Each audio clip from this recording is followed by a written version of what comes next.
Gracias por continuar escuchando el documento Alerta Latinoamérica al Socialismo Oclocrático. En los vídeos anteriores hemos analizado las causas y condiciones originarias de la ideología de la izquierda y del socialismo, así como puntos básicos de la receta dada a un gobierno socialista y que éste tratará de implementar para mantenerse indefinidamente en el poder. Por cierto, si no los has visto, te recomiendo de manera vehemente que lo hagas. Solo así podrás comprender los antecedentes que conducen a las conclusiones que llegaremos en este último vídeo. Ahora, de una vez por todas identificaremos formalmente la causa fundamental por la que un régimen socialista, después de que se quita la máscara de democrático, con estadísticas bajas, y con poco apoyo popular, permanece en el poder. Una razón desconocida que ocasiona que todos los intentos de salir de la dictadura casi siempre fracasen. Hasta ahora. Oye bien, presta atención. La razón fundamental y estructural de que un régimen socialista permanece en el poder, a pesar de que la gran mayoría de un país lo rechaza, reside en el accionar subterfugio y escondido de los masones de la oposición, así como de los políticos corruptos y colaboracionistas que han pactado con el gobierno, traicionando al país por negocios con testaferros, o simplemente por maletines de dólares entregados en efectivo o de millones colocados en cuentas en el extranjero. Este es todo el enigma. La existencia de una oposición traidora que hace mucha bulla, cacareando en los medios en contra del régimen, pero de manera escondida no solo negocia con él por negocios millonarios manejados por testaferros, sino que colabora con su estabilidad y permanencia. Los masones del régimen y de la oposición, persiguen propósitos y objetivos comunes de sometimiento de la sociedad, y conjuntamente con los colaboracionistas corruptos, mantienen un acuerdo tácito: me dejas ser gobierno y tú serás siempre oposición y tendrás beneficios por eso. En el caso de Venezuela, se reconoce claramente la traición a la patria y la responsabilidad criminal de genocidas líderes y jerarcas del gobierno, como son los masones conocidos, porque la mayoría no se conocen. El difunto Hugo Chávez, el general Padrino López, Diosdado Cabello, José Vicente Rangel, Freddy Bernal, quizás todo el alto mando militar, así como del resto de criminales que los acompañan. Pero más criminales, más asesinos, más genocidas, y más despreciables, son los masones y traidores colaboracionistas de la oposición, los cuales son tan culpables y peor como los genocidas del gobierno.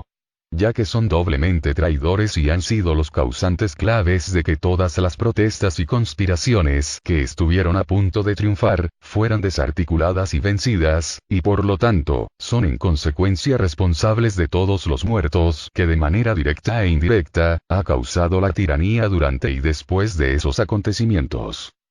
Y nos referimos específicamente a los masones Henry Ramos Ayub, que de paso, fue vicepresidente de la Internacional Socialista. Este traidor, entre cientos de engaños, ha propiciado de manera disimulada decisiones en la oposición que condujeron a la estabilidad y continuidad de los gobiernos de Hugo Chávez y de Nicolás Maduro. En el 2005, cuando los venezolanos creían en él, fue el principal propulsor de que 322 diputados abandonaran la contienda electoral y de esta manera se perdió la república y sus poderes fundamentales, dando paso al secuestro de estos, que vivimos hasta la fecha actual. Asimismo, echó por la borda varios intentos de derrocar al régimen, llevando a la oposición al diálogo enfriador, y donde él fue uno de los principales protagonistas, pero conduciendo la confrontación de modo disimulado a terrenos que facilitaran la permanencia del régimen. A Guillermo Veledo, quizás el principal coordinador en la oposición, de las acciones de la misma en pro de la continuidad de la dictadura y la subyugación de los movimientos que pretenden su salida. Posiblemente junto a José Vicente Rangel y Ramos Ayub, son los principales directores masones de toda la estrategia de sometimiento a Venezuela. Enrique Capriles Radonsky, quien junto a Guillermo Veledo, pactó y se dejó quitar por el chavismo 2 elecciones ganadas por el país, una ante Hugo Chávez y después ante Nicolás Maduro, y por supuesto, fue cómplice de toda esta traición. Leopoldo López, quien entre tantas cosas, estando en la cárcel de Ramo Verde, pactó con el régimen su cambio a casa por cárcel con el masón José Luis Zapatero como intermediario. Sucediendo esto cuando el régimen se encontraba contra la pared en las guarimbas y protestas de calle del 2017. En ese momento, Leopoldo, como principal líder de la oposición, emitió un mensaje desde la cárcel invitando a continuar con las protestas y las acciones de calle, pero, en forma pacífica. Ja ja ja ja. Protesta pacífica. En contra de un régimen asesino. En un momento en que toda la sociedad opositora, pero en especial militares y policías resteados, esperaban la orden del líder con la cual enfrentar todos juntos, de manera definitiva, a las fuerzas asesinas de la tiranía, ya que claramente ellos no podían actuar individualmente porque estaban anulados por el accionar de la inteligencia del gobierno y del G2 cubano. Asimismo, Leopoldo ha sido el artífice, o mejor dicho, el titiritero de toda la desatinada y corrupta política que ha desarrollado Juan Guaidó y su gobierno interino, donde se han destacado casos de corrupción como la malversación de los fondos de la ayuda humanitaria en Cúcuta, la repartición de contratos en la empresa venezolana Monómeros en Colombia, las ventas de cartas de buena conducta emitidas por la Comisión de Contraloría de la Asamblea Nacional y muchos más que fueron denunciados por los medios. Julio Borges, quien entre tantas acciones cómplices con el gobierno chavista procurando su estabilidad y continuidad, delató a una conspiración de militares patriotas que confiaron en él, los cuales fueron encarcelados y brutalmente torturados. Juan Guaidó, quien después de haber asumido gallardamente y con valor la presidencia interina, se ha dejado manejar y manipular tanto por Leopoldo López, como por otros masones dirigentes de los partidos políticos de la oposición en pro de hacer una oposición light que favorezca la continuidad y permanencia del gobierno. A Juan Guaidó desde los principios de su gobierno interino, se le ha pedido insistentemente que asuma el protagonismo que le ha dado la historia, que se desvincule de la disciplina partidista, que active el TIAR, que designe un contralor y un ministro de la defensa en el exilio, que reactive operaciones de la DEA, que mantenga la ruta al cese de la usurpación, que evite los diálogos con el gobierno, que acepte el apoyo y la ayuda de sus principales aliados, como lo son los gobiernos de Colombia, de Brasil, y de Donald Trump, nota que no digo Estados Unidos. Pero en contra de la conveniencia y advertencia del país, ha hecho todo lo contrario, yendo escondido al diálogo con el gobierno, alejándose de sus principales aliados y de líderes nacionales de la verdadera oposición, e inclusive, teniendo acercamientos y conversaciones con enemigos políticos del presidente Donald Trump. Acciones completamente incongruentes, además de contrarias e inadecuadas, si de verdad se desea lograr el objetivo planteado del cese de la usurpación.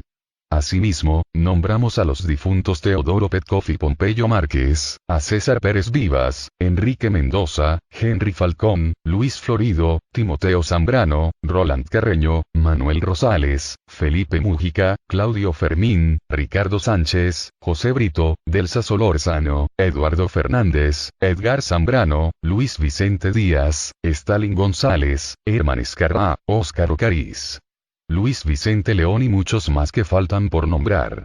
Todos ellos traidores y colaboracionistas con el régimen asesino.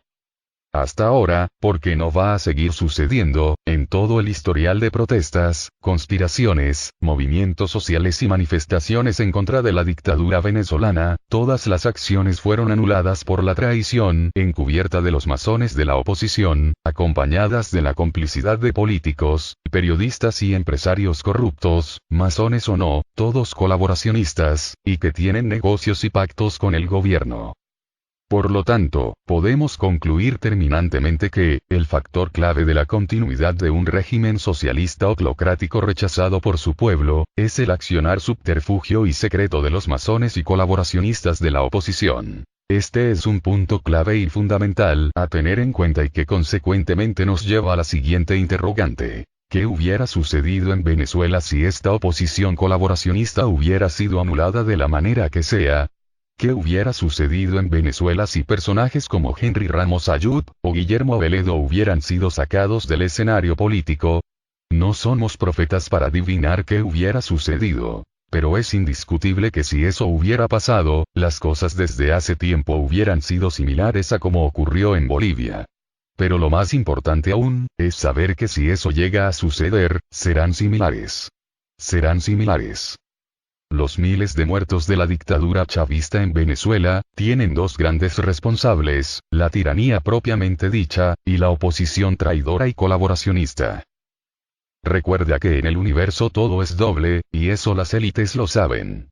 Por eso se aseguran en su receta socialista, que el gobierno construya con sobornos, prebendas, chantajes y negocios, a una oposición bullera pero light, a la cual el régimen reconoce como oposición oficial y entonces puede montar un show insultándolos y despotricando de ellos, pero con acuerdos secretos y objetivos comunes.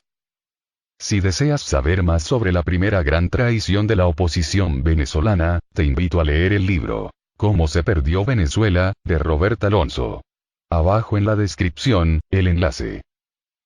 Ahora bien, después de haber visto a grandes rasgos el caso de Venezuela, es posible que te surja una pregunta pertinente y la cual es: ¿cómo es posible que toda la sociedad venezolana y sus fuerzas vivas permitieron que una pandilla de bandidos y criminales se apoderaran de todo el Estado y de sus instituciones, en pro de su beneficio personal? La respuesta es que ninguna de nuestras sociedades está capacitada para identificar ese tipo de amenazas ni defenderse de un enemigo de tal capacidad, peligrosidad, organización, y que opera a través de los tentáculos de las sociedades secretas. No lo están. Al menos que sea reconocido previamente el verdadero enemigo, sus verdaderos objetivos, su estrategia, su modo de accionar, y principalmente sus cómplices. También es posible que digas que eso no sucederá nunca en tu país. Pues, permíteme decirte que eso mismo decían los venezolanos antes, y en el comienzo del gobierno del difunto genocida Hugo Chávez. Bastante que se escuchó decir en las calles de Caracas: es que Venezuela no es Cuba, eso nunca sucederá aquí porque somos distintos. Y bastante años después, se escuchó decir lo mismo en las calles de Madrid, Barcelona, Buenos Aires, Quito y Ciudad de México, de que ellos no eran Venezuela. Y vean ustedes qué ha pasado y está pasando. Por todo esto, es nuestra obligación entender que el verdadero enemigo es la gente mala del mundo manejadas con principios maquiavélicos por las élites. Su objetivo es el sometimiento y opresión de la gente buena de la humanidad a través de un totalitarismo mundial. Su principal estrategia es la toma progresiva del poder de los gobiernos del mundo, por medio del pensamiento de izquierda, ayer comunismo y hoy socialismo, logrado legítimamente a través del triunfo electoral de las masas descontentas con el establecimiento opresor de la derecha. Su accionar es dual, abierto a través del Foro de Sao Paulo y de la Internacional Socialista, y secreto a través del control de los líderes representantes de los diferentes grupos de la sociedad, de las directivas de las principales instituciones del mundo, y lo más importante, del control de los gobiernos y de los principales líderes políticos de cada país. Esto lo logran a través de sus agencias de inteligencia, MI6, CIA, Mossad, G2, SBR, y a través de la red de miembros de las sociedades secretas.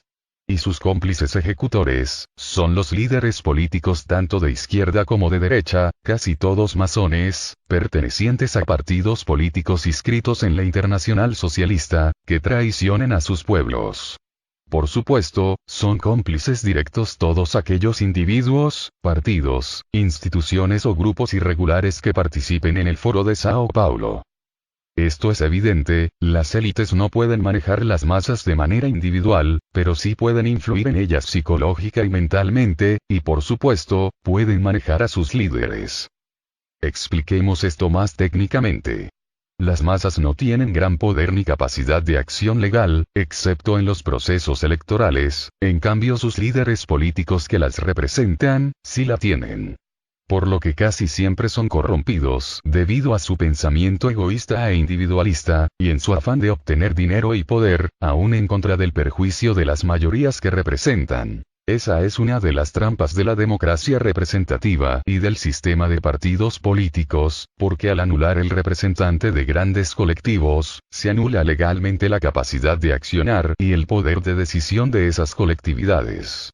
Solo unos pocos individuos en la sociedad tienen autoridad legal y poder de acción, y al anularlos a través del soborno, chantaje, o convencimiento ideológico, se anula la capacidad legal de influir de esa gran colectividad que representan.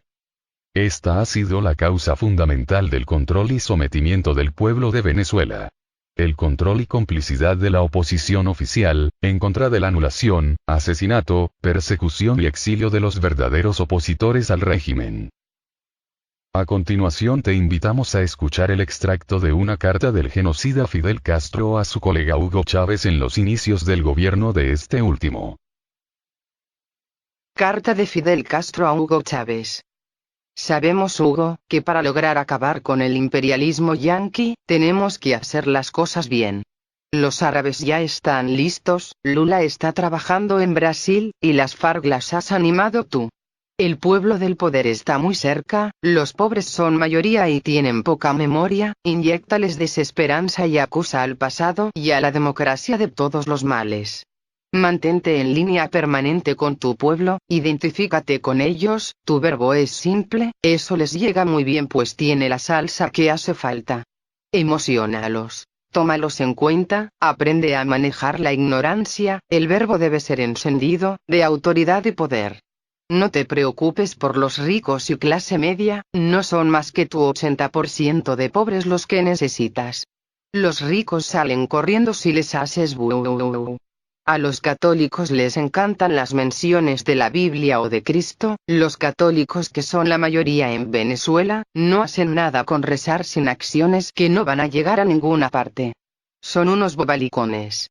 Mientras la iglesia esté dormida, aprovecha, cuando decidan moverse ya estarás instalado. Recuerda que la iglesia es guabinosa, sigue acusándola, los católicos sin liderazgo no son nadie, y ningún curita va a reaccionar. Hay 2 o 3 que quieren reventar, pero sus superiores los acorralan. Si ves algún sacerdote alebrestado, cómpralo, llámalo, gánatelo, si el pueblo cristiano se te rebela, ese será tu último día, pero difícilmente vendrá. Los judíos en Venezuela no cuentan, los evangélicos son unos pobres pendejos, y las demás religiones, ¿para qué nombrarlas? Saca al Cristo, siempre habla en su nombre, recuerda que esto a mí me dio excelentes resultados. Incluye banderas y a Simón Bolívar cuando puedas. Genera un nuevo nacionalismo. Despierta el odio, divide a los venezolanos, esa etapa te da buenos dividendos, se eliminarán unos a otros. La violencia te ayudará también a instalarte más tarde a la fuerza, mientras tanto, háblales de democracia y de constitución. Pide dinero y compra la fidelidad mientras cumplan los objetivos. Cuando logres lo que quieres, si se oponen o te aconsejan, deséchalos, envíalos a las embajadas, dales dinero para que callen, o sácalos del país para que la prensa no los utilice.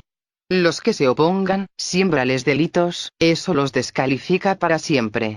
Por todos los medios mantén mayoría en la asamblea, mantén a tu lado como mínimo a la fiscalía y al tribunal. Compra a todos los militares con ropa y equipo, todos lo que tengan comandos ponlos donde hay bastante dinero.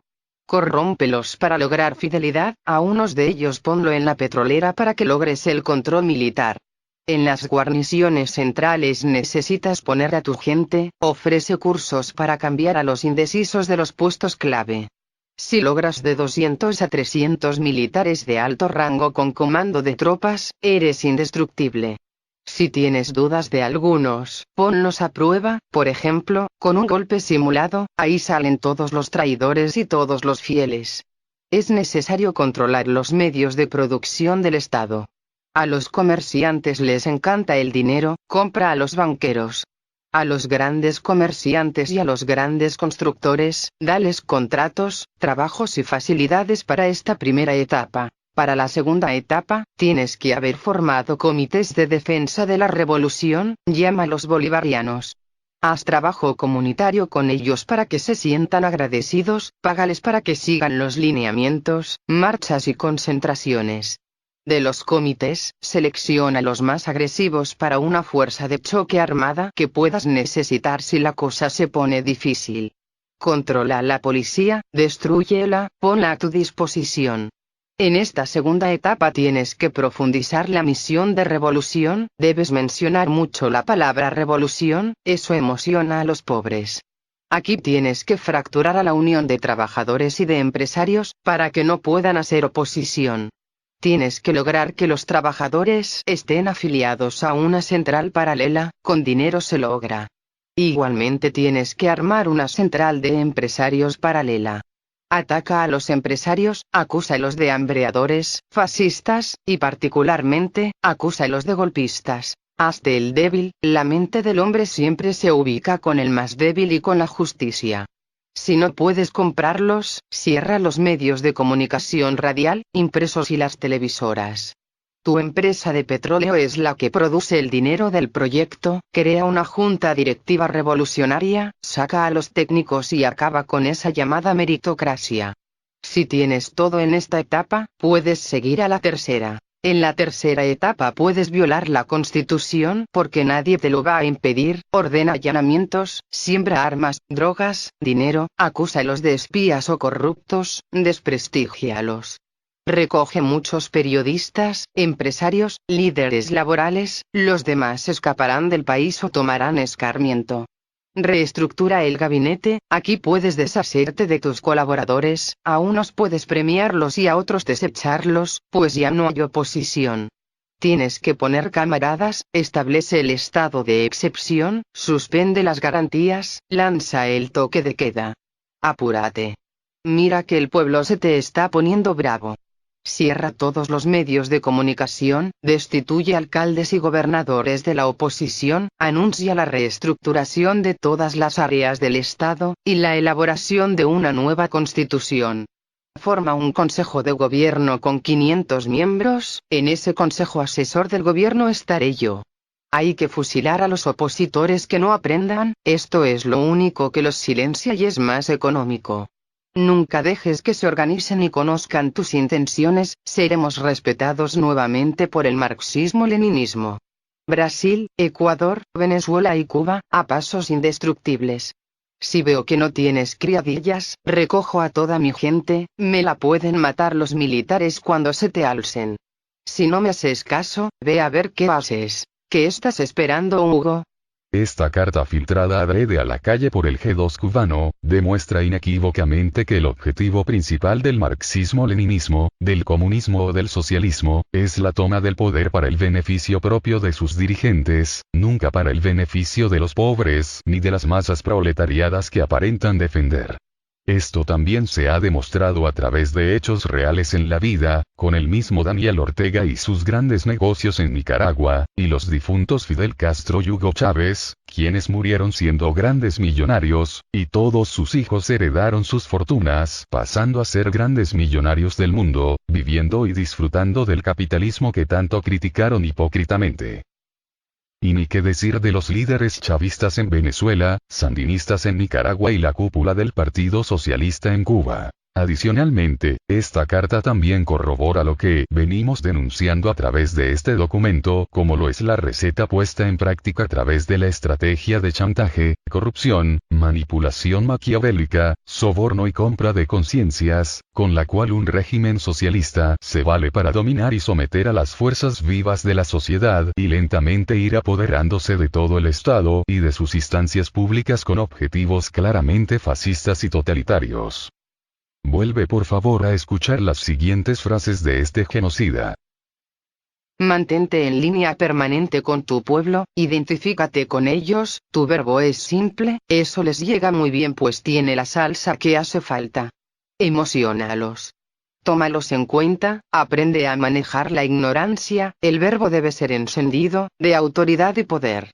No te preocupes por los ricos y clase media, no son más que tu 80% de pobres los que necesitas. Los ricos salen corriendo si les haces buh. A los católicos les encantan las menciones de la Biblia o de Cristo, los católicos que son la mayoría en Venezuela, no hacen nada con rezar sin acciones que no van a llegar a ninguna parte. Son unos bobalicones. Mientras la iglesia esté dormida, aprovecha, cuando decidan moverse ya estarás instalado. Recuerda que la iglesia es guabinosa, sigue acusándola, los católicos sin liderazgo no son nadie, y ningún curita va a reaccionar. Hay 2 o 3 que quieren reventar, pero sus superiores los acorralan. Si ves algún sacerdote alebrestado, cómpralo, llámalo, gánatelo, si el pueblo cristiano se te rebela, ese será tu último día, pero difícilmente vendrá. Los judíos en Venezuela no cuentan, los evangélicos son unos pobres pendejos, y las demás religiones, ¿para qué nombrarlas? ¿Te das cuenta? ¿Lo pillas? Puedes ver claramente cómo este genocida de Fidel Castro, hablaba de ellos y de su grupo desde una posición aparte y excluida.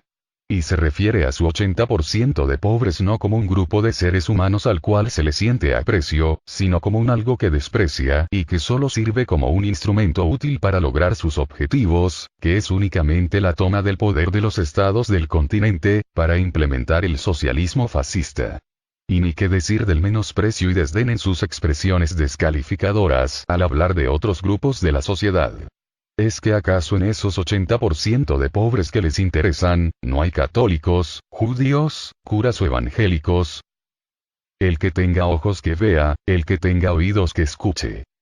Puedes asumir y sin temor a equivocarte, que los marxistas-leninistas, comunistas o socialistas, así como los pejezombies, ñángaras, mamertos, izquierda caviar, rojos, zurdos, mortadelas, comecandelas, comunachos, tupas, esquerdistas, socialistas, comanches, socialatas, chairos o progres, como gente mala que son enemigos acérrimos y naturales de la humanidad decente y buena. Parecieran pertenecer a otra especie, no quieren realmente a nadie, excepto a los de su grupo u otros allegados y por supuesto, a sus familiares. Por eso, hay que comprender muy bien que todos los individuos que comparten y defienden a ultranza la ideología socialista o comunista, pertenecen a esta minoría de seres humanos con miedo escondido, malévolos y perversos, y solo parecen confiables e inofensivos porque no han llegado a una posición de poder. Son lobos disfrazados de ovejas, muchos con habilidades comunicacionales excepcionales con las cuales critican y resaltan las fallas del capitalismo y para lo cual son muy buenos. Por eso su hablar y su discurso suena tan convincente, pero solo buscan tomar el poder y control de los pueblos del mundo para oprimirlos en su beneficio, nunca por pretender de verdad justicia ni equidad en favor de esos pueblos pobres y desposeídos. Esa es una apariencia, una gran farsa. Ya concluyendo. Ante todo te doy las gracias por haber llegado hasta este tercer vídeo, sé que ha sido una disertación más larga de lo que te esperabas. Pero prevalece la importancia y la necesidad de su propósito, que no es más que prevenir a todas las sociedades de Latinoamérica, España y del mundo, del verdadero origen, de las verdaderas causas, del peligro, manera de evitar y combatir el gran cáncer gangrenoso que significa el socialismo oclocrático. Pero para poder finalizar correctamente, es mandatorio hacer una recapitulación de todo lo que hemos analizado en estos vídeos. Primero.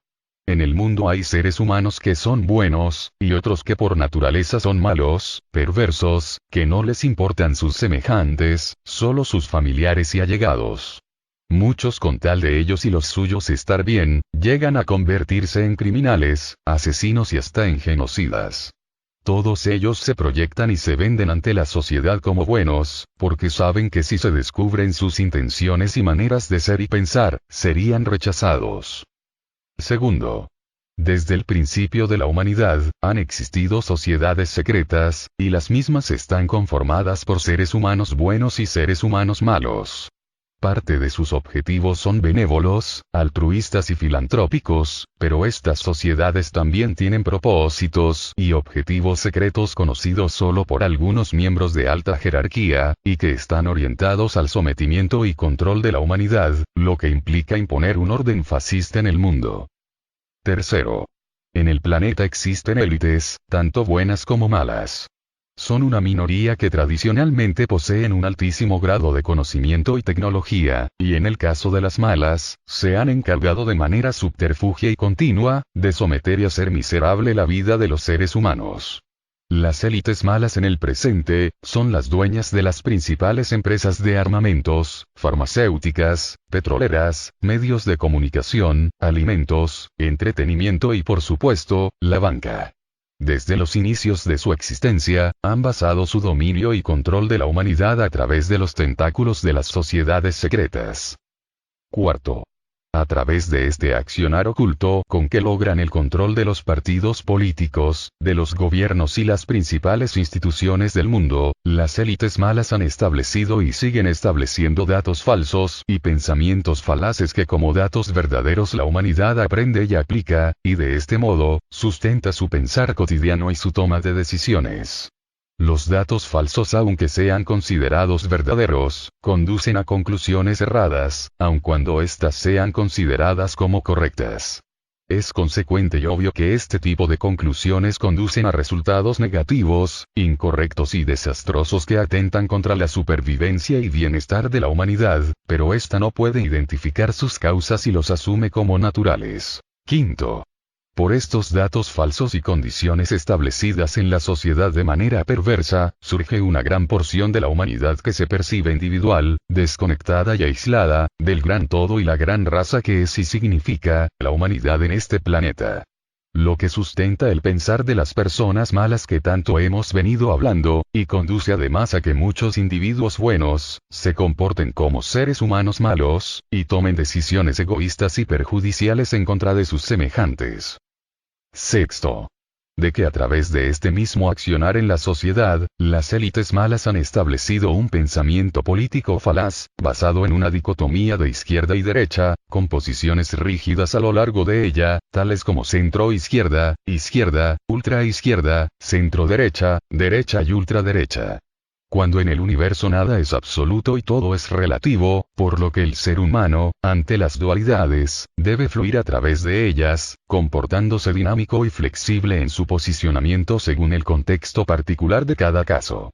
Por lo tanto, ningún político debería estar obligado a asumir, ni mucho menos a poner en práctica en forma rígida, ningún pensamiento o ideología política o económica con la cual gobernar una nación, porque al hacer esto, automáticamente se creará un opuesto y un opositor, que lo adversará a ultranza y culpará de sus inevitables errores. Y su error capital será el no haber sido flexible y seguido el mayor y fundamental criterio para la toma de decisiones, como lo es, optar siempre por la alternativa que produzca el mayor beneficio para el mayor número de seres vivos, en contra del menor perjuicio. Debido a que este punto es crucial comprender y cambiar ya que está muy arraigado en el pensamiento político del mundo, permítanme hacer una analogía de lo que queremos decir con que el ser humano debe comportarse dinámico y flexible a lo largo de las dualidades, y de paso, lo irracional que representa y significa el posicionarse de manera rígida en un punto de una dicotomía. Ubiquémonos por ejemplo a lo largo de la dualidad frío-caliente de los alimentos que consumimos. Una persona normalmente se come un helado congelado, se toma una bebida fría, se deleita con una fruta al natural, almuerza con una comida tibia o caliente, o se toma una sopa hirviendo. Como puede observarse, el ser humano no se aferra a una posición fija, sino que se desplaza flexible y dinámico a lo largo del par de opuestos de esta dicotomía, según las circunstancias, gustos o necesidades. Por supuesto que alguien o un grupo de personas pueden decidir comerse todos sus alimentos congelados, es su libre albedrío, lo cual se acepta y se respeta. Pero esta no es una decisión racional o sensata. Lo correcto es moverse y ubicarse a lo largo de la dualidad de acuerdo a la necesidad y al contexto de cada situación. Aunque no lo creas, es tan irracional y estúpido comerse todas las comidas congeladas, como ubicarse de manera rígida en una posición cualquiera de la dualidad del pensamiento político-económico de izquierda y derecha. Es decir, es irracional e insensato establecerse de manera fija políticamente en la derecha, izquierda, centro-izquierda, centro-derecha, ultraderecha, ultraizquierda, etc. Pero lamentablemente pensamos que es normal y correcto porque las élites malas nos lo han hecho creer así. Séptimo. Producto de la conjugación sistémica de todos los factores creados y propiciados por las élites malas que gobiernan de manera oculta el planeta, surge la matriz de condiciones, pensamientos y convicciones que sustentan las decisiones de ambos extremos de la dicotomía política de izquierda y derecha, y por lo tanto, las condiciones requeridas para que abominaciones como por ejemplo, el genocidio indígena del descubrimiento de América, el holocausto nazi, el comunismo, y ahora el socialismo, ocurran. Por un lado, tendremos a la derecha, la clase explotadora, donde acompañados por las élites, y por gente mala como delincuentes, corruptos y criminales de cuello blanco, se encuentran los más capaces, disciplinados, emprendedores y trabajadores, los que poseen más, con mejores oportunidades que la gran mayoría, y que con privilegios de clase alta y una corriente de pensamiento individualista y egoísta, piensan que es normal y correcto aprovecharse del resto de seres humanos que no son como ellos, y que estos, merecen estar como están y vivir como viven, ya que son flojos, incapaces, sinvergüenzas o no trabajan tan duro como ellos, o simplemente porque la vida o Dios lo quiso así. Y por el otro lado, está la izquierda, el proletariado o la clase trabajadora, el grupo de personas que han sido víctimas de las condiciones de vida propiciadas por el establecimiento opresivo y clasista creado por las élites malas y ejecutado por las clases ricas, es decir, la pobreza material y espiritual, la falta de oportunidades, la opresión, la explotación del hombre por el hombre, las injusticias sociales, la esclavitud directa o disimulada.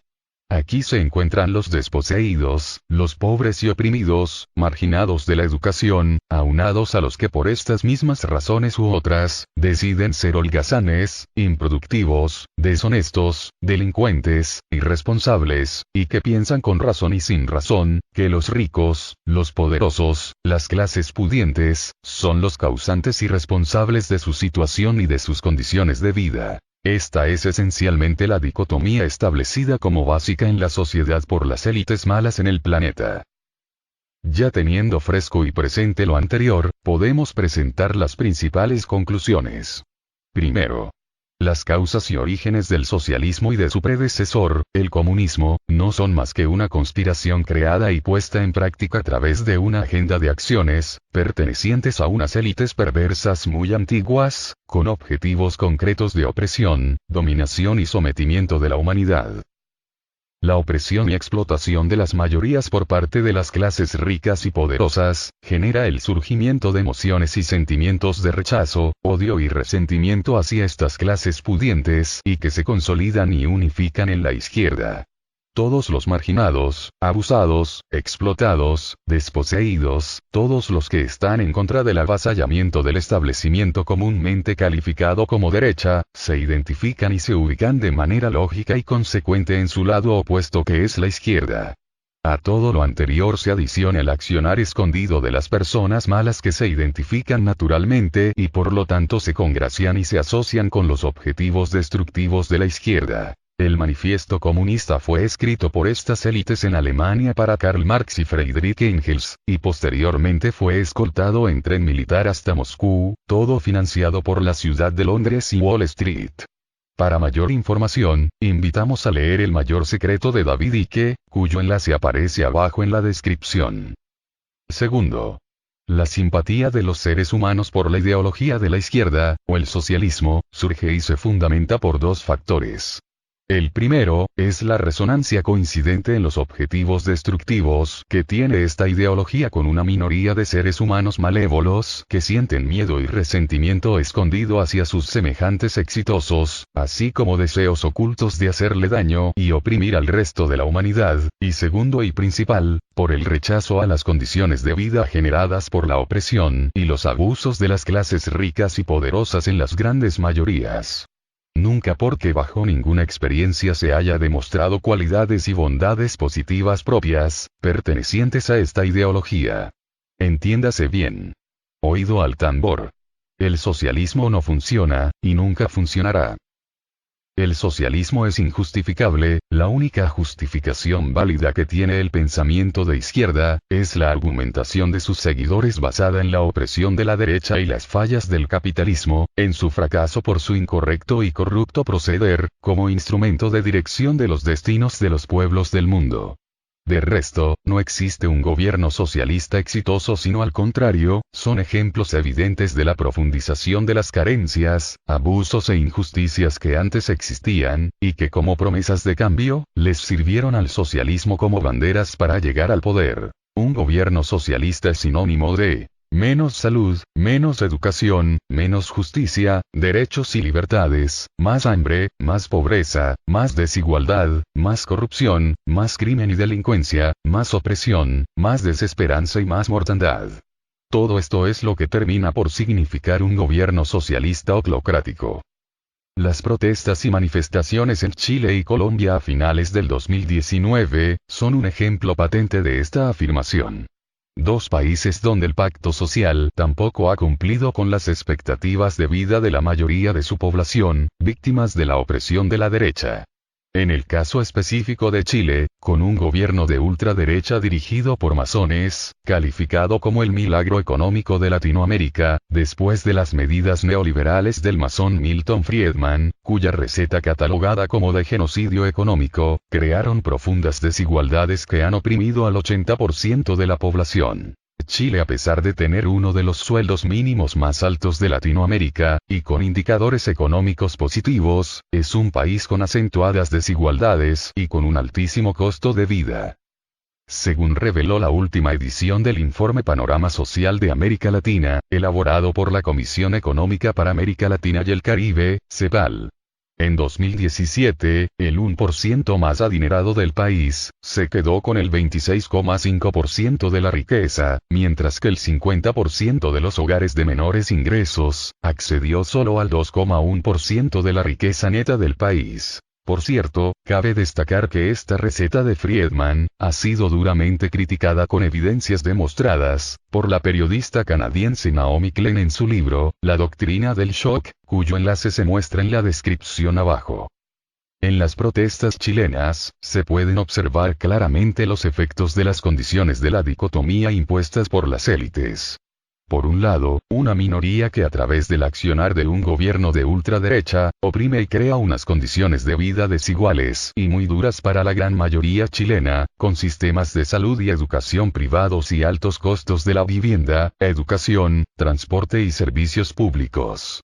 Unas condiciones que podríamos calificar como una esclavitud disimulada, que genera un alto grado de rechazo y resentimiento de la población hacia el sistema.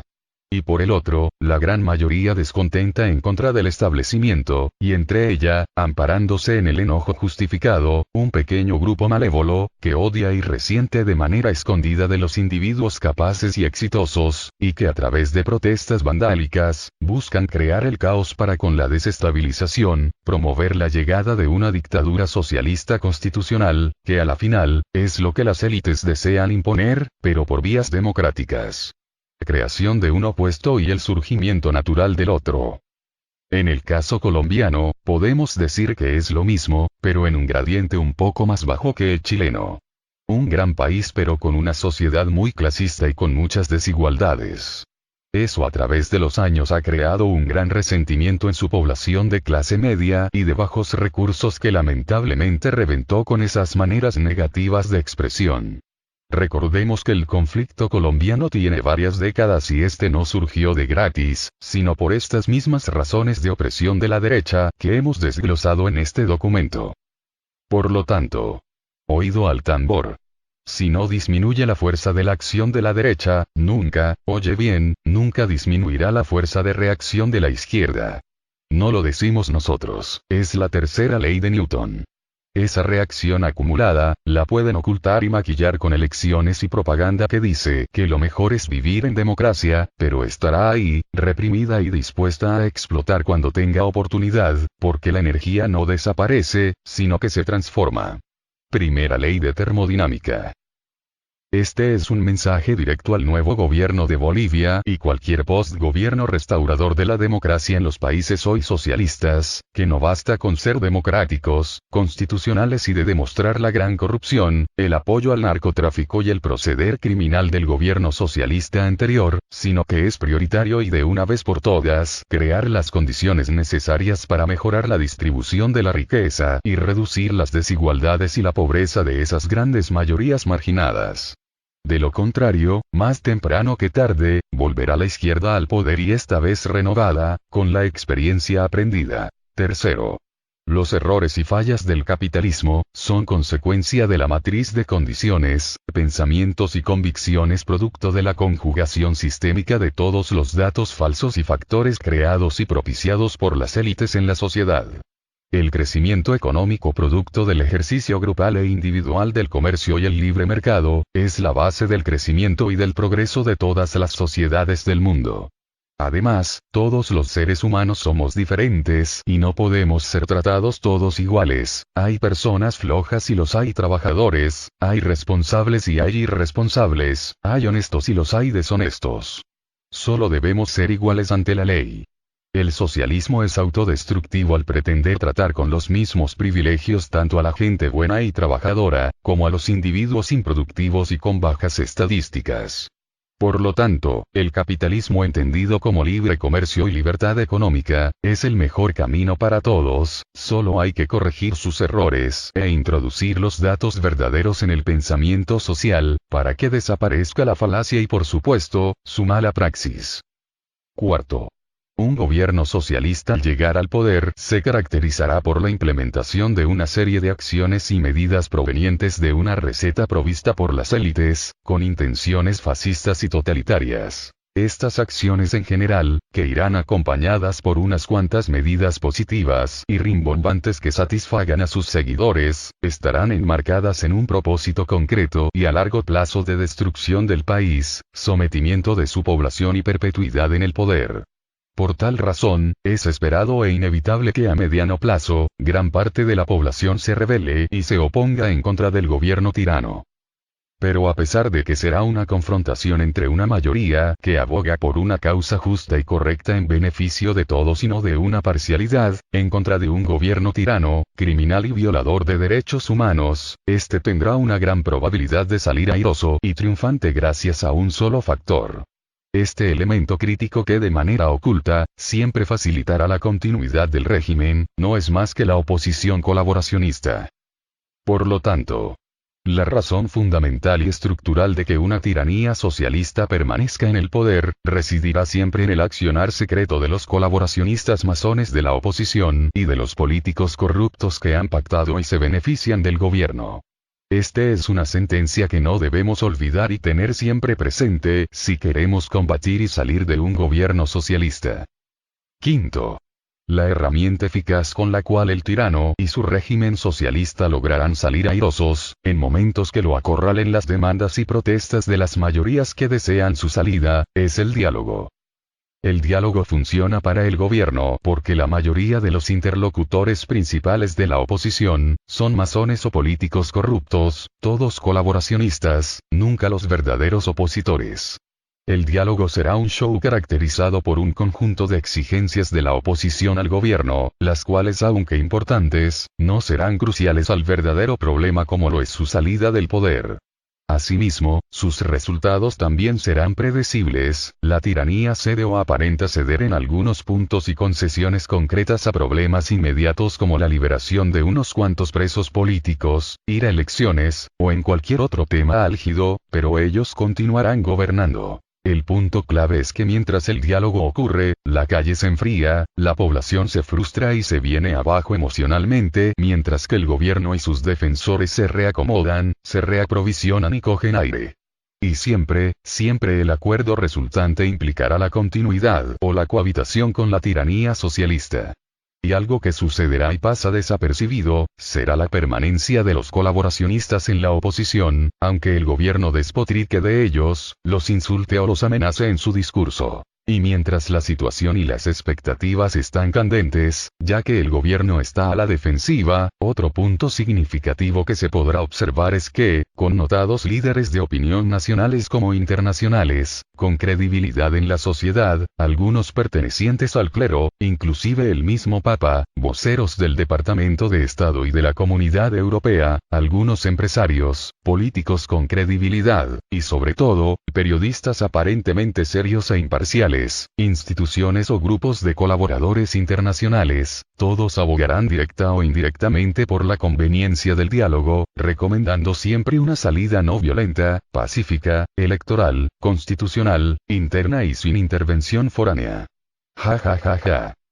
Lo que no sabe la opinión pública es que todos, absolutamente todos ellos son masones siguiendo las directrices de la hermandad a través de la disciplina masónica, o colaboracionistas haciendo su parte del trato. De esta manera, a través de este diálogo fraudulento entre el oficialismo y el grupo de colaboracionistas, la mayoría masones, todos traidores, se apaciguarán los intentos por parte de la sociedad civil de sacar a la tiranía socialista.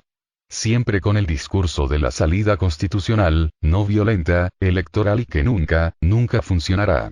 No funcionará porque son una caterva de criminales y delincuentes, que ya para estas alturas todos ellos y muchos de sus familiares, están comprometidos en actos de corrupción, y muchos en actos criminales y de lesa humanidad.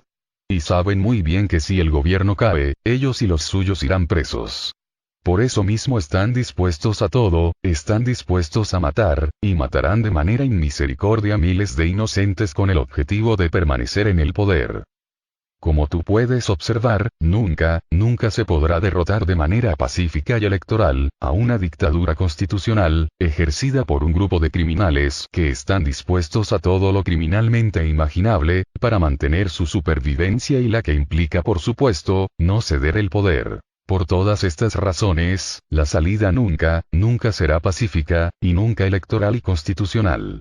Y jamás se podrá recuperar la democracia de manera no violenta, es una incongruencia, ya que si se perdió la democracia, se perdió también la constitucionalidad y por supuesto, el Estado de Derecho.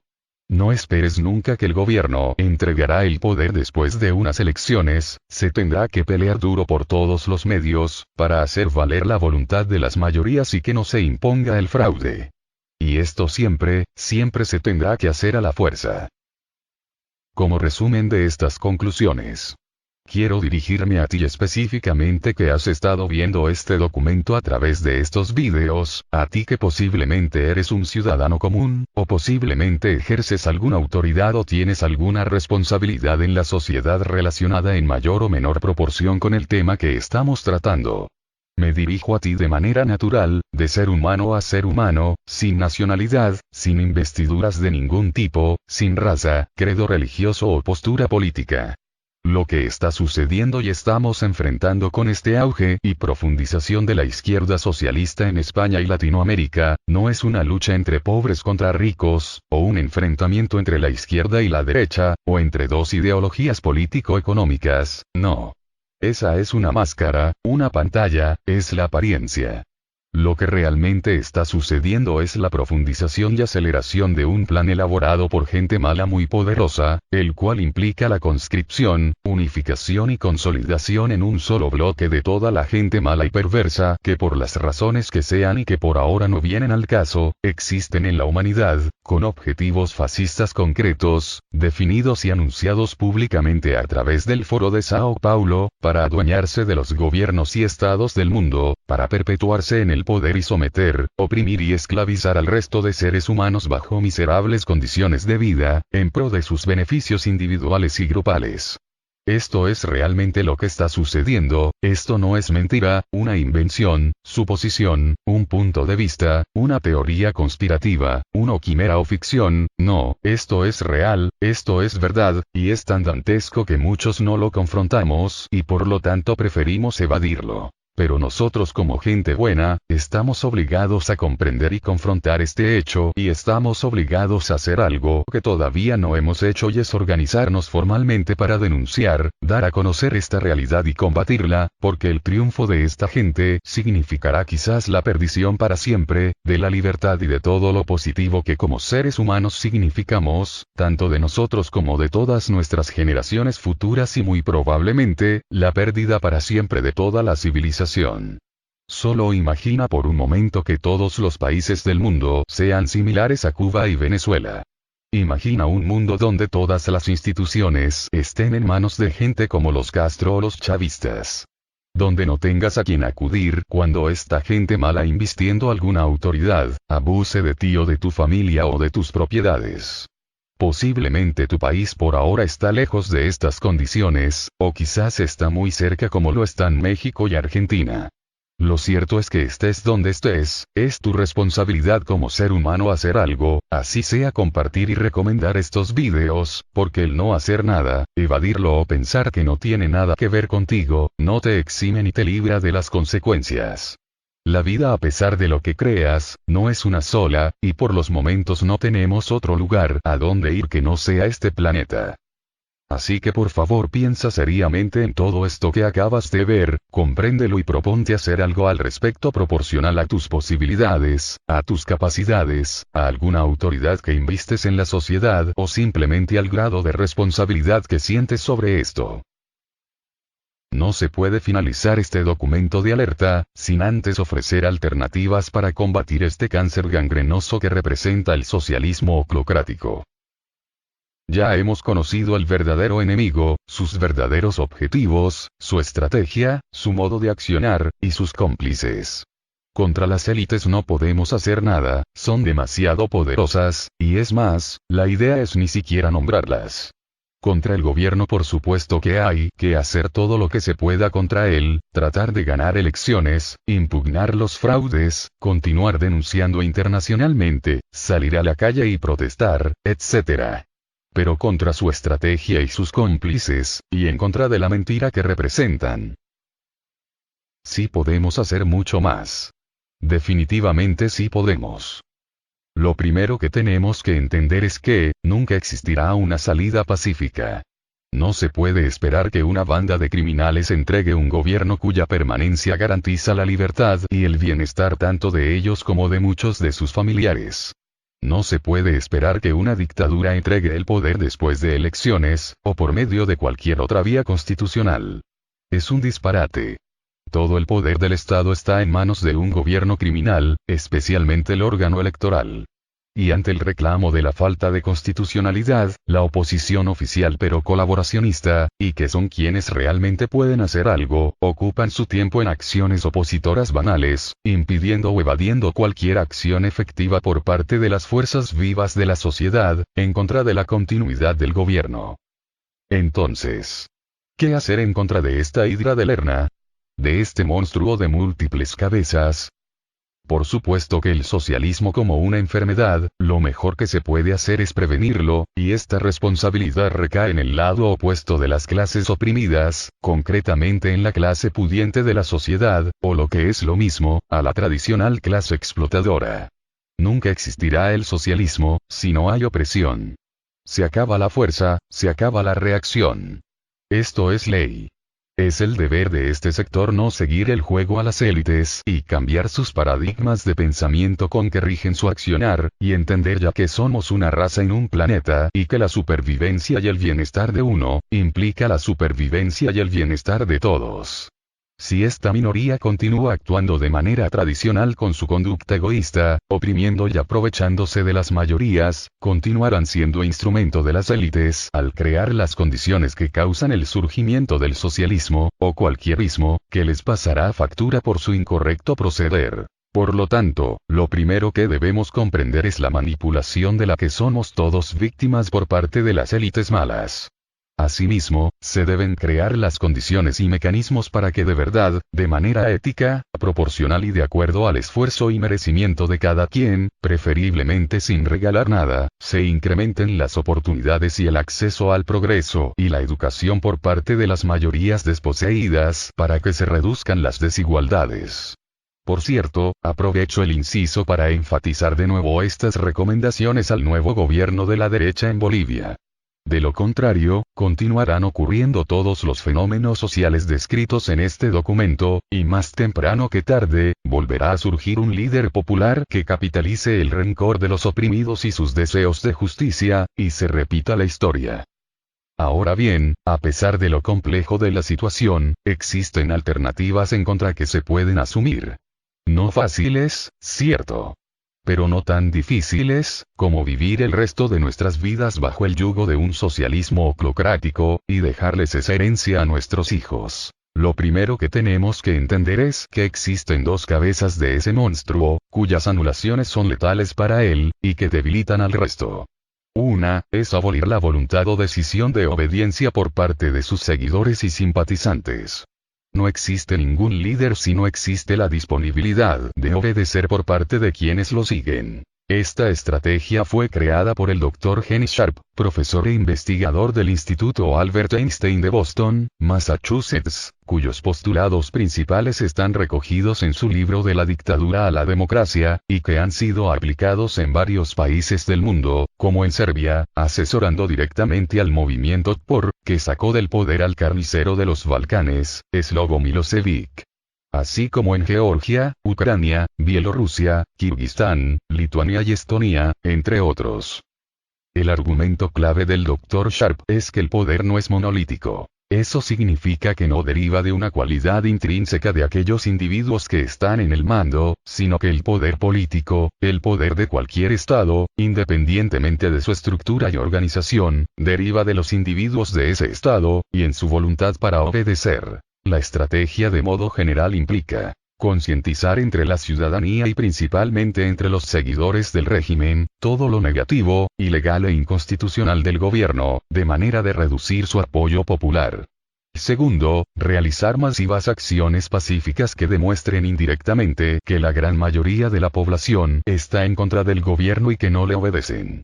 Y tercero, prepararse para una contienda electoral, si es posible con observadores internacionales, esperar el fraude, evidenciarlo y salir a la calle todos, sin retorno y dispuestos a enfrentar la represión. Abajo en la descripción dejamos el enlace sobre el trabajo del Dr. Sharp, De la dictadura a la democracia. Colateralmente a la activación de la estrategia del Dr. Sharp, la otra cabeza que hay que apuntar, es a la identificación y anulación de los políticos colaboracionistas. Y aquí en este momento es necesario hacer nuevamente hincapié en algo, y es, en lo fundamental que significa el accionar de la oposición colaboracionista para la permanencia, estabilidad y continuidad de la tiranía fascista. Una pandilla de traidores que viven y hacen actividad pública en el país y que por cierto, no están aislados ni blindados por los organismos de seguridad ni de inteligencia como los jerarcas del régimen. Estos traidores no viven en el fondo del mar ni en el planeta Júpiter, viven en urbanizaciones de clase alta de las principales ciudades del país. La manera de identificarlos es sencilla.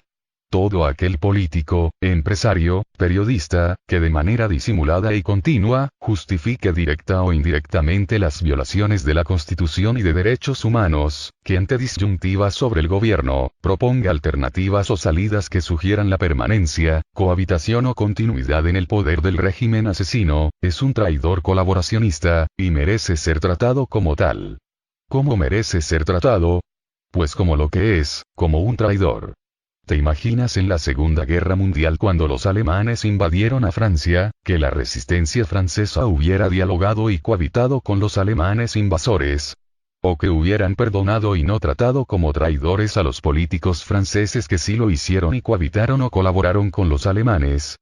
A los traidores hay que tratarlos como traidores, porque su castigo beneficia al mayor número de seres vivos. Y de paso, así se establecen precedentes. Ahora bien, no somos quienes para decirte a ti o a tu grupo qué hacer como individuos, ya que eso es cuestión de responsabilidad y de oportunidades de cada quien. Pero te invitamos a reflexionar sobre las siguientes interrogantes.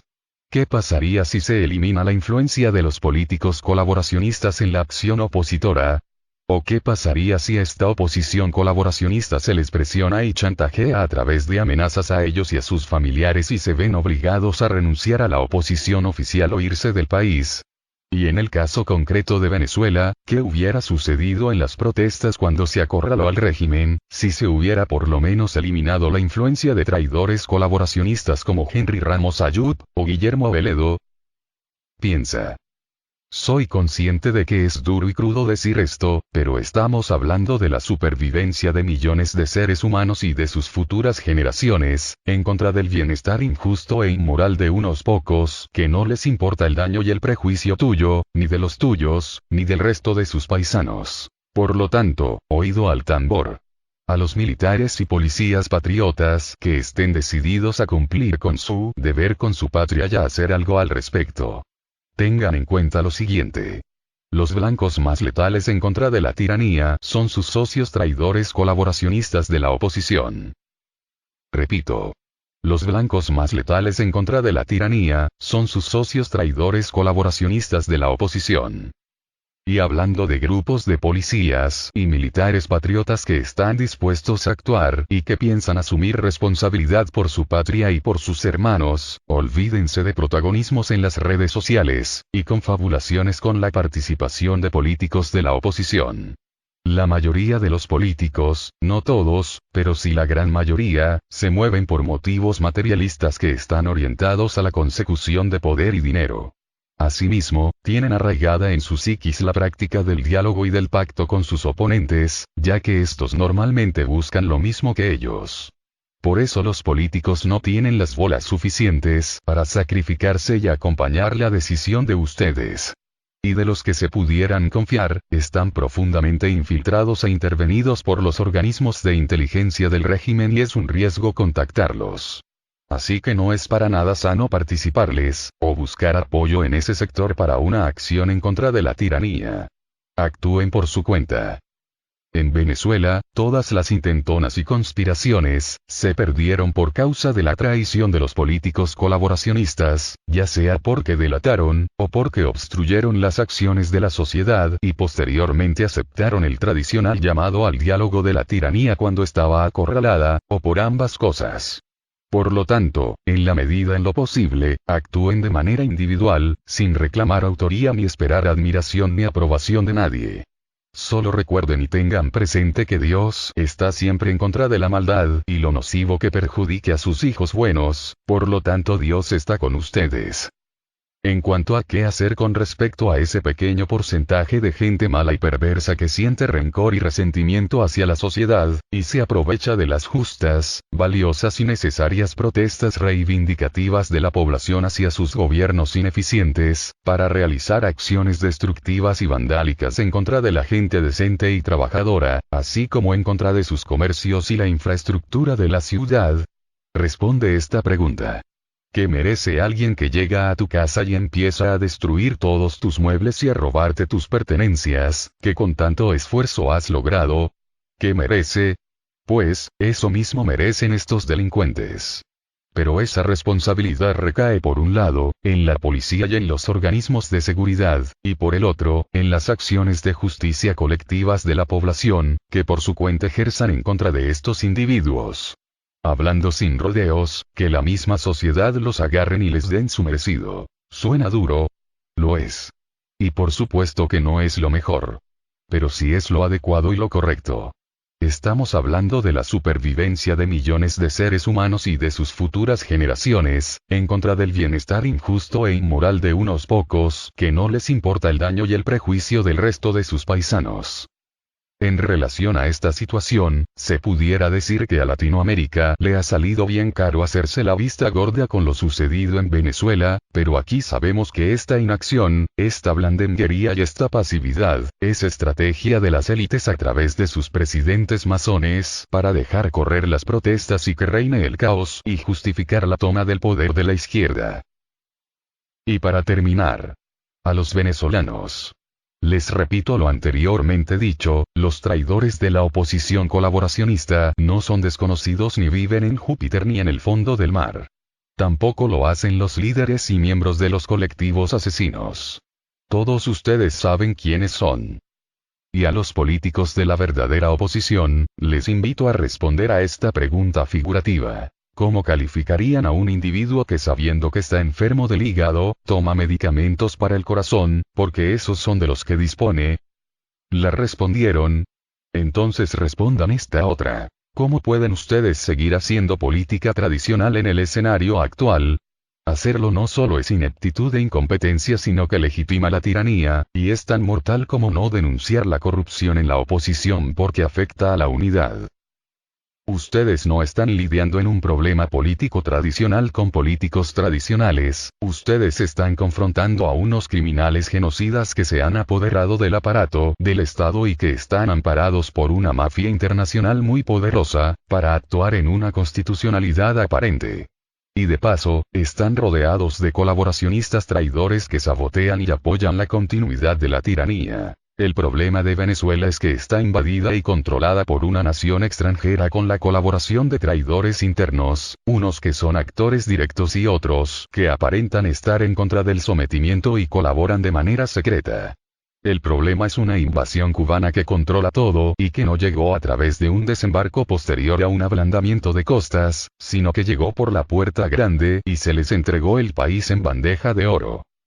Entonces, sean reales a las circunstancias. Dejen ya de seguir actuando como el enfermo anterior mencionado, es decir, actuando como si el conflicto es una confrontación ideológica de izquierda y derecha en contra de políticos tradicionales, porque eso es lo que ustedes dominan y saben hacer. Es necesario que evolucionen y crezcan a la altura de las circunstancias. Es tiempo de sacrificios y es tiempo de la lucha de sus vidas, por la de los suyos y por la del pueblo que representan. Entre las causas y diferencias entre Venezuela y Bolivia en los eventos que generaron la salida de la presidencia de Evo Morales, aparte del plegamiento de sus fuerzas armadas a la voluntad del pueblo y de lo constitucional, fue un factor no nombrado por los medios de comunicación y que resulta de la idiosincrasia de la cultura del boliviano. ¿Sabes tú que en Bolivia en la parte de la sierra, hay muy poquísimos ladrones? ¿Sabes por qué? Porque la misma comunidad por su cultura indígena, cuando los descubren, inmediatamente hacen justicia por sus propias manos, y muchas veces hasta son linchados. Y este factor proveniente de la misma comunidad, marcó diferencia cuando por causa del fraude, el pueblo enardecido, actuó en contra de los políticos de la tiranía, de sus casas y de sus familiares. La justicia propia del grupo ha sido y es el remedio más eficaz en contra de los miembros del mismo que se descarrilan y faltan a sus acuerdos y códigos morales. ¿Y es que acaso ese político traidor y colaboracionista no es un miembro del grupo que ha faltado a sus códigos éticos y morales con su comunidad? El pueblo venezolano ha sido valiente. Ha sido osado y dispuesto. Ha sido consecuente y temerario. Y lamentablemente también ha sido un pueblo inmolado, mártir, sacrificado y abnegado, en su lucha en contra de la tiranía. Pero esto último no ha sido ni valioso ni eficiente. No han sido suficientemente bravos. Porque ustedes han sido incapaces de causar daño a sus enemigos por sus propios medios, y en especial a sus traidores. Al contrario, están esperando que otros vengan a hacerlo, otros que nunca vendrán, porque los entes internacionales están ocultamente controlados por las élites. Por eso ni de la OEA, ni mucho menos del Grupo de Lima, se puede esperar nada determinante. Por cierto, el Grupo de Lima es una instancia multilateral mayoritariamente integrada por masones, que lo que hacen es aparentar que Latinoamérica busca y le interesa una salida a la problemática venezolana. Pero solo propondrán siempre una salida pacífica, electoral, constitucional, interna y sin intervención foránea. Ja ja ja ja. Por lo tanto, es un grupo inútil que solo sirve para llenar el espacio de una necesidad. Entonces, siguiendo con los venezolanos, nadie va a resolver los problemas de ustedes excepto ustedes mismos.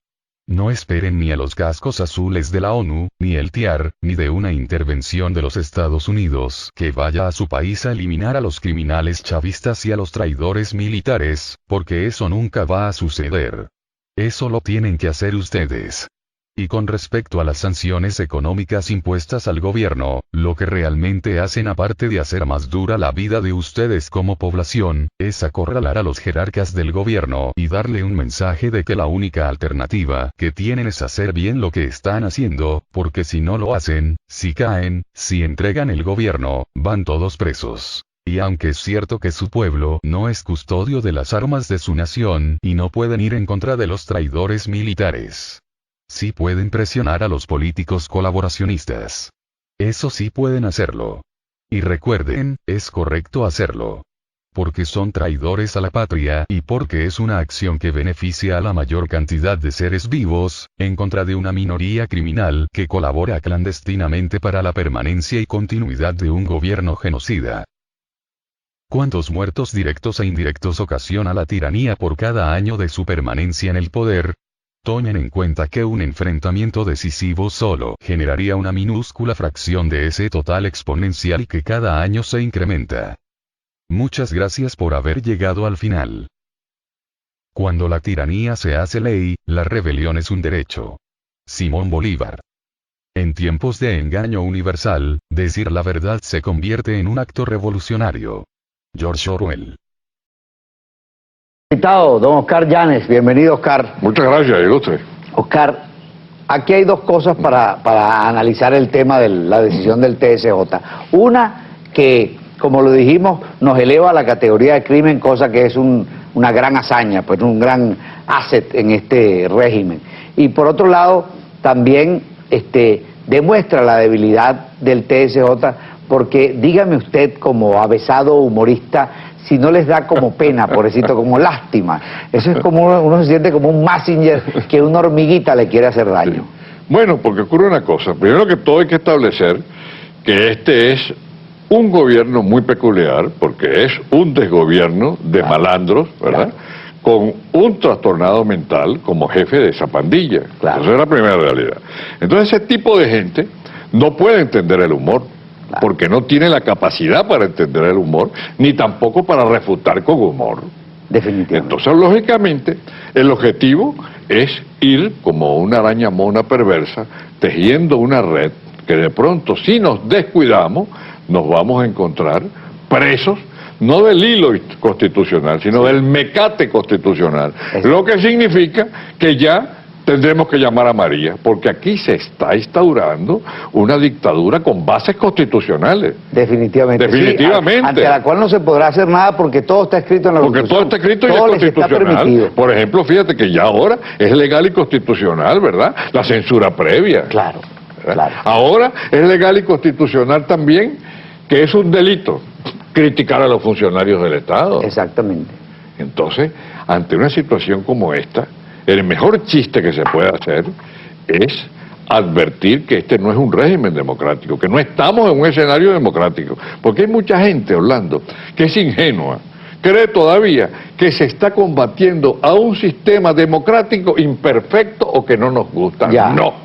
Aquí se está peleando contra una dictadura que va a sentar una base constitucional. Claro, somos una gente amante de la libertad y la democracia que se quiere sacar de encima una dictadura. Una dictadura con bases constitucionales. Con bases constitucionales, pero una dictadura, y una dictadura férrea, fuerte, como toda ella, sanguinaria, sin ningún tipo de moral ni de tapujo a la hora de ejercer la violencia. Y además es allí donde siempre está el punto. Yo el domingo, al igual que presumo que tú, voy a ir a esa marcha y vamos a acompañar la unidad y uno acompaña el deseo de un referéndum. Pero a mí me atormenta muchísimo la ingenuidad, como tú muy bien lo señalaste ahorita, de centrar toda nuestra esperanza en ello, dado que nos estamos enfrentando a unos partidos. Por algo que todos nosotros somos culpables, tenemos que reconocerlo. Le estamos diciendo al pueblo que a este gobierno se puede combatir por medios democráticos, pero esto no se puede combatir por medios democráticos. Como antes de la Segunda Guerra Mundial, el señor Churchill entendió que era absurdo pretender llegar a un acuerdo con Hitler. Acuerdo que llegues, acuerdo que te va a perjudicar a ti. Entonces lo primero que tendríamos que hacer es explicarle a la gente, no estamos luchando contra un sistema democrático con imperfecciones, o contra un sistema democrático que a nosotros no nos gusta. No, estamos luchando contra una dictadura que está empeñada en imponer bases constitucionales. Por lo tanto, no se pueden utilizar métodos democráticos clásicos para combatir este gobierno. No puede, es una locura. Yo quiero... Caemos en lo de Ñu. Eso te iba a decir, yo quiero que vayamos a lo del Ñu. Pero antes, tú dijiste algo muy importante ahorita en la pausa, y es la categoría que ha adquirido el humorismo como sistema de lucha, que tú, que eres alguien que tiene la autoridad como para decirlo, podrías perfectamente afirmar que ni siquiera en la época de Gómez, ni tampoco cuando Jiménez... No. Nunca se ha visto algo muy curioso y fundamental para el pueblo, que es que el humor ha tomado, esto es una cosa muy importante, ¿no?, una posición verdaderamente trascendental e ideológicamente de fondo en el país. Antes se hacía chiste para que la gente se riera. Ejemplo, a General Gómez se le decía el bagre, y la gente se reía porque el bagre en las profundidades de los ríos y los lagos, ¿verdad?, come una cantidad de porquería, el bagre, no, pero es que ahora no. Ahora, lo que el pueblo recibe como mensaje serio es el chiste. Es una contradicción. Claro. Los mensajes políticos más trascendentes los está recibiendo el pueblo a través de los chistes. A través de los chistes y a través de los humoristas. Y a través de los humoristas. Ya vamos a regresar, y al regresar, como acaban de pasar los Sanfermines, me gustaría que comenzáramos tu teoría del ñu. Ah, sí, es interesante. Tu enunciado del ñu, más que una teoría, comentándonos qué hubiera pasado si en esos Sanfermines se hubiera colado un ñu. Ah, eso es muy importante. Ya regresamos con eso. Es muy importante. Invitado, y habíamos dejado el tema. Sí, en el aire lo del ñu. En el ñu y la feria. Y la feria de los San Fermín. Bueno, todos ustedes pues saben lo que es la feria de San Fermín. Claro. Y hablábamos del ñu, pero primero vamos a definir lo que es el ñu. Por favor. Sí. El ñu es un animal de las planicies africanas, ¿verdad? Idéntico a un toro. Tiene cabeza de toro, patas de toro, ¿verdad? Y rabo de toro, pero no es toro. Entonces, si un andaluz, por más avesado que sea, ve a un ñu, o un gran matador de toro que no conozca el ñu, ve a un ñu y pretende torearlo, es muerte segura. Porque el ñu no entiende, no es un toro, no va al capote. El ñu simplemente cuando te ve a ti, te saca la lengua, ¿verdad? Le hace las patas así, tú crees que va a arrancar y no arranca. Viene entonces, pone la cabeza para que tú se la rasques. Y cuando se la está rascando, ¡clac!, te clava el cuerno en el estómago y está muerto. Entonces, la pregunta es esta. Un gran torero o un torero no puede confundir nunca a un ñu con un toro o a un toro con un ñu, porque el resultado es muerte. Entonces, si en Pamplona se filtrara, ¿verdad?, de entre todo aquel ganado de casta, se filtrara un ñu, hay muerte segura. Muerte segura porque los verdaderos toros no aceptan la compañía del ñu. El ñu solo se reúne con ñu. Y entonces automáticamente cuando alguien se va a ponerle, agarrar al toro por los cachos, que es lo que hacen en Pamplona, él se deja agarrar, pero se deja agarrar para matarte, y te mata. Entonces en la política venezolana está pasando lo mismo. Nosotros pretendemos oponernos a un régimen, ¿verdad?, con la faena clásica que se usa para un político. Pero aquí no está gobernando Caldera, y está la gente, Carlos Andrés Pérez, Lucinchi, Luis Herrera, no, esos son toros. Aquí está gobernando un ñu, por lo tanto el ñu no entiende ese sistema. Hablando en un lenguaje criollo, para salir de Chávez no se pueden utilizar métodos democráticos, y lo digo con toda responsabilidad, porque Chávez no conoce los métodos democráticos. Definitivamente no ha aplicado uno solo en su acción. Es que no lo ha aplicado, y además está haciendo un juego muy inteligente, que es que mientras la oposición insiste en las marchas, que está bien, permanecer en la calle, la oposición insiste, ¿verdad?, en denunciar las cosas que ocurren, él está trabajando con hechos. Nosotros predicamos, y él está trabajando con hechos. ¿Cuáles son los hechos? Lo que ustedes conocen. Simplemente, quien ridiculiza al presidente va preso. ¿Lógico? Ya está. Censura previa. Porque él necesita una dictadura de carácter constitucional.